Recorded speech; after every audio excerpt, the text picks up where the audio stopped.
ብዙዎችን በስራችን አስገርመናል። እጃቸውን ባፋቸው አስጭነናል። የሚደንቅ ነገር ሰርተን ተአምር ነው አስብለናል። ምንድን ነው ካሉ በአንድ የስልክ ጥሪ ሰርግ ደግሰናል። ይህ እንዴት ይሆናል?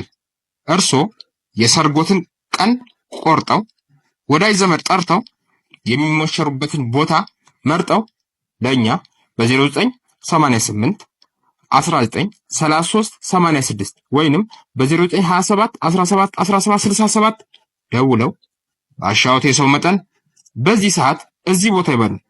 ሌላውን ለኛ የተዉት።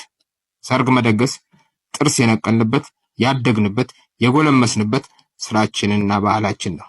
በተለያዩ ጣፋጭ ምግቦች ቡፌያችንን ሞልተን ወገባችንን ታጥቀን ድል ዳርገን ደግሰን እንድሮታለን። እንደ ሁሌውም የእርሶ ተራ ደርሶ ልናስገርሞት እጆትን በአፎ ልናስጭኖት ተዘጋጅተናል። ኬቲ ኬተሪንግና አገልግልነት በደስታ በሐዘን